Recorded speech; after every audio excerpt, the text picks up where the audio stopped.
আসসালামু আলাইকুম। স্বাগতম জানাচ্ছি। আপনি যদি ইসরায়েলের ধ্বংস চান এবং মুসলিমদের পাশে থাকেন তাহলে ভিডিওতে লাইক করে চ্যানেলটি অবশ্যই সাবস্ক্রাইব করে দিবেন এবং আপনার মূল্যবান মতামত অবশ্যই কমেন্টে লিখে জানিয়ে দিবেন।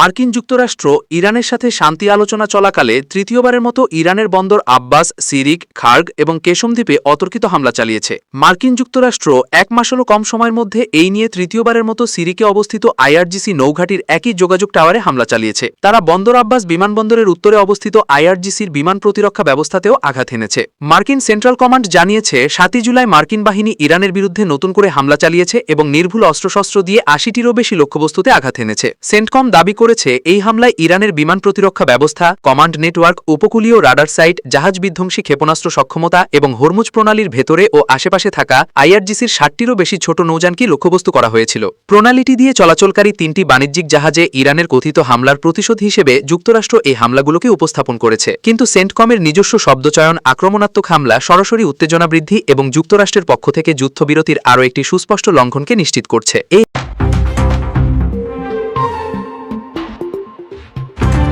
গাজার সাধারণ মানুষের কথা চিন্তা করে অবশেষে নিজেদের প্রশাসনিক ও বেসামরিক দায়িত্ব ছেড়ে দেওয়ার ঘোষণা দিয়েছে হামাস। তবে সামরিক ক্ষেত্রে তারা কোনো পরিবর্তন আনছে না। আন্তর্জাতিক অঙ্গনে গাজার মানুষের নিরাপত্তা ও মানবিক সহায়তার বিষয়ে হামাসের ওপর ক্রমাগত চাপ বাড়ছিল।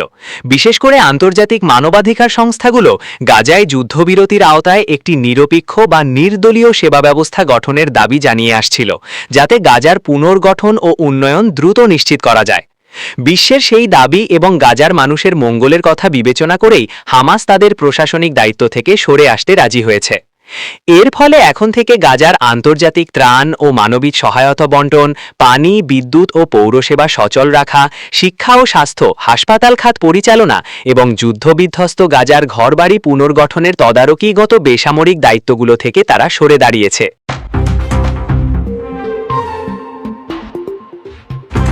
ইরানের তেল বিক্রিতে ফের নিষেধাজ্ঞা যুক্তরাষ্ট্রের। হরমুজ প্রণালীতে বাণিজ্যিক জাহাজে হামলার অভিযোগের পর ইরানের তেল বিক্রির ওপর পুনরায় নিষেধাজ্ঞা আরোপ করেছে যুক্তরাষ্ট্র। মঙ্গলবার ৭ জুলাই এ সিদ্ধান্তের কথা জানায় ওয়াশিংটন।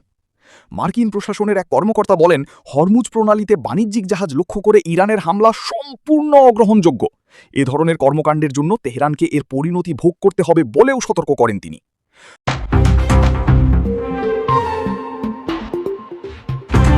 ফিফা প্রেসিডেন্ট কি ফেঁসে যাচ্ছেন? ফিফা এবং প্রেসিডেন্ট জিয়ান্নি ইনফাস্তিনোর বিরুদ্ধে অভিযোগ এবং তদন্তের দাবি করেছে ইউরোপীয় ইউনিয়নের পার্লামেন্ট। গতকাল রাতে আর্জেন্টিনা বনাম মিশর ফুটবল ম্যাচ ছিল খুবই বিতর্কিত। এমনকি সোশ্যাল মিডিয়াতে অভিজ্ঞজনেরা ম্যাচ ফিক্সিংয়ের অভিযোগ করেছে। বিশ্বকাপ ফুটবলে ফিফার প্রেসিডেন্ট এবং রেফারির বিরুদ্ধে পক্ষপাতিত্বের অভিযোগ তদন্তের দাবি করেছে ইউরোপীয় ইউনিয়নের parliament. BBC sports, ABC news, the Guardian এ বিষয়ে নিউজ করেছে।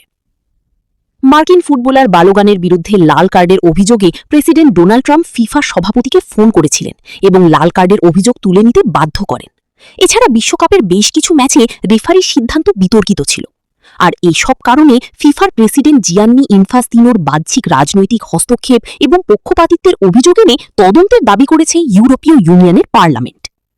শুনছিলেন সংবাদ শিরোনাম, এখন বিস্তারিত। তবে তার আগে অনুরোধ থাকবে এই ভিডিওটিতে একটি লাইক, কমেন্ট এবং চ্যানেলটি সাবস্ক্রাইব করে জানিয়ে দিন কোন জেলা থেকে বা কোথা থেকে আপনি আমাদের এই ভিডিওটি দেখছেন এবং শুনছেন।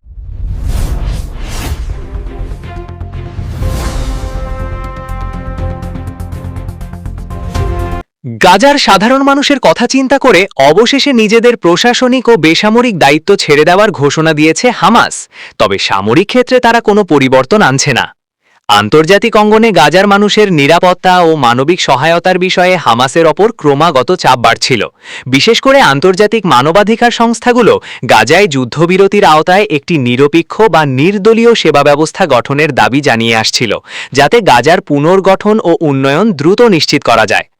বিশ্বের সেই দাবি এবং গাজার মানুষের মঙ্গলের কথা বিবেচনা করেই হামাস তাদের প্রশাসনিক দায়িত্ব থেকে সরে আসতে রাজি হয়েছে।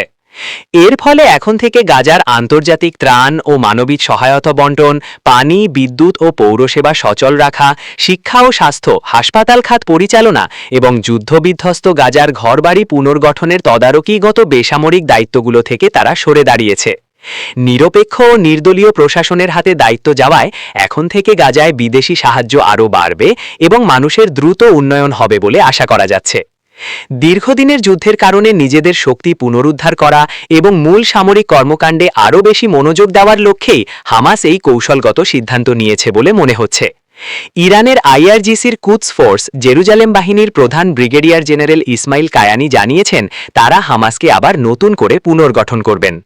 হামাস জানিয়েছে তারা কোনোভাবেই অস্ত্র ছাড়বে না, কারণ হামাস হয়তো মনে করে অস্ত্র ছেড়ে দিলে গাজার বর্তমান স্বাধীন অস্তিত্বটুকুও বিলীন হয়ে যাবে এবং পুরো অঞ্চলটি সম্পূর্ণরূপে ইসরায়েলের নিয়ন্ত্রণে চলে যাবে।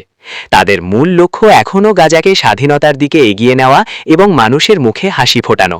সেই স্বাধীনতার সংগ্রাম ও গাজার অস্তিত্ব বজায় রাখতেই তারা প্রশাসনিক দায়িত্ব ছাড়লেও নিজেদের অস্ত্র সমর্পণ করতে রাজি হয়নি।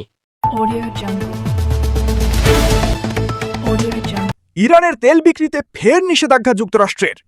হরমুজ প্রণালীতে বাণিজ্যিক জাহাজে হামলার অভিযোগের পর ইরানের তেল বিক্রির ওপর পুনরায় নিষেধাজ্ঞা আরোপ করেছে যুক্তরাষ্ট্র। মঙ্গলবার ৭ জুলাই এ সিদ্ধান্তের কথা জানায় ওয়াশিংটন। মার্কিন প্রশাসনের এক কর্মকর্তা বলেন, হরমুজ প্রণালীতে বাণিজ্যিক জাহাজ লক্ষ্য করে ইরানের হামলা সম্পূর্ণ অগ্রহণযোগ্য। এ ধরনের কর্মকাণ্ডের জন্য তেহরানকে এর পরিণতি ভোগ করতে হবে বলেও সতর্ক করেন তিনি। রয়টার্সের প্রতিবেদনে বলা হয়েছে, যুক্তরাষ্ট্রের নতুন নিষেধাজ্ঞার ঘোষণার পর আন্তর্জাতিক বাজারে অপরিশোধিত তেলের দাম প্রায় ৫% বেড়ে যায়। এর আগে তেহরান ও ওয়াশিংটনের মধ্যে হওয়া একটি সমঝোতার অংশ হিসেবে মার্কিন ট্রেজারি বিভাগ আগামী ২১ আগস্ট পর্যন্ত ইরানের তেল বিক্রির অনুমোদন দিয়েছিল। তবে নতুন সিদ্ধান্তের ফলে সেই সময়সীমা কমিয়ে ১৭ জুলাই পর্যন্ত নির্ধারণ করা হয়েছে। এদিকে বুধবার ৮ জুলাই ইরানের বিভিন্ন স্থানে যুক্তরাষ্ট্র শক্তিশালী হামলা চালিয়েছে বলে জানিয়েছে ইরানি বার্তা সংস্থা মেহের নিউজ। প্রতিবেদনে বলা হয়, দেশটির দক্ষিণাঞ্চলের সিরিক এলাকায় একাধিক বিস্ফোরণের শব্দ শোনা গেছে। মার্কিন সেন্ট্রাল কমান্ড বা সেন্টকম দাবি করেছে, মঙ্গলবার ইরান হরমুজ প্রণালীতে ৩টি বাণিজ্যিক জাহাজে হামলা চালিয়েছিল। এর জবাবে ইরানের বিভিন্ন লক্ষ্যবস্তুতে রাতভর অভিযান চালানো হয়েছে বলে জানিয়েছে তারা। কুয়েতে অবস্থিত মার্কিন সামরিক ঘাঁটি লক্ষ্য করে ক্ষেপণাস্ত্র হামলা চালিয়েছে ইরান। সম্প্রতি ইরানের অভ্যন্তরে মার্কিন বিমান হামলার পর আঞ্চলিক উত্তেজনা আরও তীব্র হয়ে উঠেছে। এরই মধ্যে কুয়েতে অবস্থিত একটি মার্কিন সামরিক ঘাঁটি লক্ষ্য করে কয়েক ডজন ক্ষেপণাস্ত্র নিক্ষেপ করেছে ইরান। ক্ষেপণাস্ত্র হামলার সতর্ক সংকেত এয়ার রেড সাইরেন বাজানো হয় এবং কুয়েতের আকাশ প্রতিরক্ষা ব্যবস্থা আশা ক্ষেপণাস্ত্র প্রতিহত করার চেষ্টা চালায়।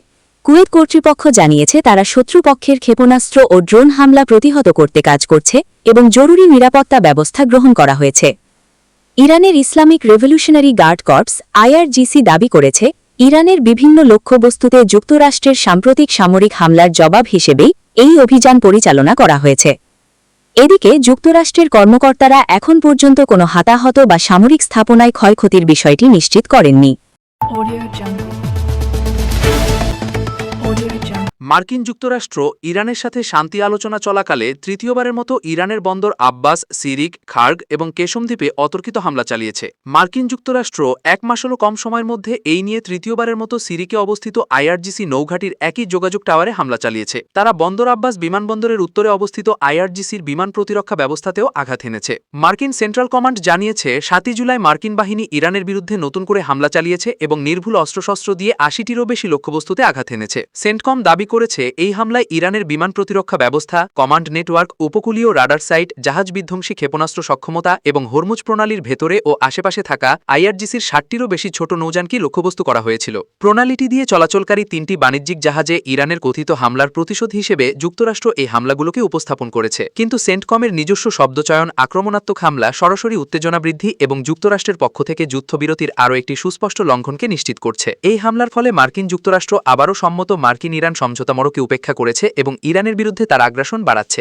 ইরানের সর্বোচ্চ নেতার অন্ত্যেষ্টিক্রিয়ায় লক্ষ লক্ষ মানুষ যখন প্রতিশোধের দাবি জানাচ্ছে, মার্কিন যুক্তরাষ্ট্রের প্রেসিডেন্ট ডোনাল্ড ট্রাম্প তখন শাসক গোষ্ঠীর হাতে বড় ধরনের প্রতিশোধমূলক হামলার জন্য একটি সুস্পষ্ট সুযোগ তুলে দিল। মার্কিন যুক্তরাষ্ট্রের এই হামলার প্রতিশোধ হিসেবে ইরান বাহরাইনে মার্কিন ঘাঁটির দিকে ব্যালিস্টিক ক্ষেপণাস্ত্র নিক্ষেপ করেছে। এর ফলে বাহরাইনে মার্কিন ৫ম নৌবহরের ঘাঁটি এবং আল ইসা বিমান ঘাঁটিতে বিস্ফোরণের খবর পাওয়া গেছে। এছাড়াও ইরান ওমান সাগরে মার্কিন নৌবাহিনীর জাহাজ লক্ষ্য করে একাধিক জাহাজ বিধ্বংসী ক্রুজ ক্ষেপণাস্ত্র নিক্ষেপ করেছে এবং বিভিন্ন ড্রোন উড়িয়েছে। খাতাম আল আনবিয়া সদর দপ্তর, আমরা মার্কিন যুক্তরাষ্ট্রকে হরমুজ প্রণালীর অভ্যন্তরীণ বিষয়ে হস্তক্ষেপ করতে বা এর ব্যবস্থাপনা করতে দেব না। মুসলিম জাতির শহীদ নেতার জানাজা ও বিদায় অনুষ্ঠানে জনগণের অভূতপূর্ব উপস্থিতি বৈশ্বিক ঔদ্ধত্য এবং অপরাধী মার্কিন যুক্তরাষ্ট্রের উপর এক অপমানজনক পরাজয় চাপিয়ে দিয়েছে। যখন বিশ্বের মুসলিম ও স্বাধীন জনগণের শহীদ নেতার পবিত্র মরদেহ ইরানের কর্মকর্তা ও সাহসী জনগণের দ্বারা সমাহিত হচ্ছে, তখন নির্লজ্জভাবে মার্কিন যুক্তরাষ্ট্রের তরঙ্গী বাহিনী তাদের প্রতিশ্রুতির প্রতি কোনোরকম দায়বদ্ধতা ছাড়াই ইরানের দক্ষিণাঞ্চলের কিছু এলাকায় হামলা চালিয়েছে। ইসলামী প্রজাতন্ত্র ইরানের সশস্ত্র বাহিনী এই আগ্রাসন ও তরঙ্গী কর্মকাণ্ডের কঠোর জবাব দেবে এবং কোনো অবস্থাতেই তারা মার্কিন যুক্তরাষ্ট্রকে হরমুজ প্রণালীর অভ্যন্তরীণ বিষয়ে হস্তক্ষেপ করতে বা এর ব্যবস্থাপনা করতে দেবে না। পুনরায় উল্লেখ করা হচ্ছে যে হরমুজ প্রণালীতে বাণিজ্যিক জাহাজ এবং তেল ট্যাঙ্কারগুলোর জন্য একমাত্র নিরাপদ পথ হল ইসলামী প্রজাতন্ত্র ইরান কর্তৃক নির্ধারিত পথ।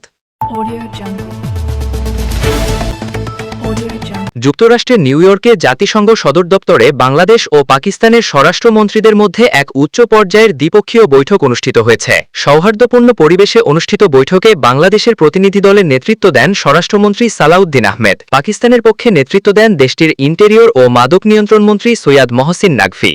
বৈঠকে দ্বিপাক্ষিক নিরাপত্তা সহযোগিতা, আঞ্চলিক স্থিতিশীলতা, মাদক চোরাচালান প্রতিরোধ, আধুনিক নগর নিরাপত্তা ব্যবস্থা এবং রোহিঙ্গা সংকট সহ পারস্পরিক স্বার্থ সংশ্লিষ্ট বিভিন্ন গুরুত্বপূর্ণ বিষয় নিয়ে বিস্তারিত আলোচনা হয়। মাদক চোরাচালান প্রতিরোধে দুই দেশের মধ্যে স্বাক্ষরিত সমঝোতা স্মারকের কার্যকর বাস্তবায়নের ওপর গুরুত্বারোপ করা হয়। পাশাপাশি দীর্ঘ 14 বছর পর চলতি বছরের জানুয়ারিতে ঢাকা করাচি রুটে সরাসরি বিমান চলাচল শুরু হওয়াকে দুই দেশের বাণিজ্য, যোগাযোগ এবং দ্বিপাক্ষিক সম্পর্ক জোরদারের একটি গুরুত্বপূর্ণ পদক্ষেপ হিসেবে উল্লেখ করা হয়। বৈঠকে স্বরাষ্ট্রমন্ত্রী সালাউদ্দিন আহমেদ পাকিস্তানে বসবাসরত বাংলাদেশি বংশোদ্ভূতদের computerised national identity card CNIC প্রাপ্তির জটিলতার বিষয়টি তুলে ধরেন। তিনি বলেন, এ সমস্যার কারণে অনেকেই শিক্ষা ও স্বাস্থ্যসেবা সহ মৌলিক অধিকার থেকে বঞ্চিত হচ্ছেন। মানবিক দৃষ্টিকোণ থেকে বিষয়টির দ্রুত ও স্থায়ী সমাধানে পাকিস্তানের সহযোগিতা কামনা করেন তিনি। নগর নিরাপত্তা ব্যবস্থার আধুনিকায়নে পাকিস্তানের 40টিরও বেশি শহরে বাস্তবায়িত সেফ সিটি মডেলের অভিজ্ঞতার প্রশংসা করে বাংলাদেশের শহরগুলোতে এ ধরনের ব্যবস্থা গড়ে তুলতে কারিগরি সহযোগিতা চাওয়া হয়। একই সঙ্গে বাংলাদেশ পুলিশের উচ্চতর প্রশিক্ষণ কার্যক্রমে পাকিস্তানের সহায়তাও কামনা করা হয়। রোহিঙ্গা সংকট প্রসঙ্গে বাংলাদেশ জানায়, মিয়ানমার যেন দ্রুত, নিরাপদ ও মর্যাদাপূর্ণ উপায়ে রোহিঙ্গাদের নিজ দেশে ফিরিয়ে নেয়, সে লক্ষ্যে আন্তর্জাতিক পরিমণ্ডলে পাকিস্তানের জোরালো সমর্থন প্রত্যাশা করছে। বৈঠক শেষে পাকিস্তানের ইন্টেরিয়র ও মাদক নিয়ন্ত্রণ মন্ত্রী সৈয়দ মহসিন নাকভি বাংলাদেশের স্বরাষ্ট্রমন্ত্রীকে পাকিস্তান সফরের আমন্ত্রণ জানান। জবাবে সালাউদ্দিন আহমেদ সুবিধাজনক সময় সফর করার সম্মতি জানান। বৈঠকে বাংলাদেশ ও পাকিস্তানের স্বরাষ্ট্র মন্ত্রণালয়ের ঊর্ধ্বতন কর্মকর্তা উপস্থিত ছিলেন।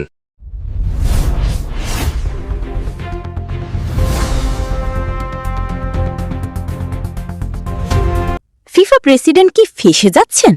ফিফা এবং প্রেসিডেন্ট জিয়ান্নি ইনফাস্তিনোর বিরুদ্ধে অভিযোগ এবং তদন্তের দাবি করেছে ইউরোপীয় ইউনিয়নের পার্লামেন্ট। গতকাল রাতে আর্জেন্টিনা বনাম মিশর ফুটবল ম্যাচ ছিল খুবই বিতর্কিত। এমনকি সোশ্যাল মিডিয়াতে অভিজ্ঞজনেরা ম্যাচ ফিক্সিংয়ের অভিযোগ করেছে। বিশ্বকাপ ফুটবলে ফিফার প্রেসিডেন্ট এবং রেফারির বিরুদ্ধে পক্ষপাতিত্বের অভিযোগ তদন্তের দাবি করেছে ইউরোপীয় ইউনিয়নের parliament. BBC sports, ABC news, the Guardian এ বিষয়ে নিউজ করেছে।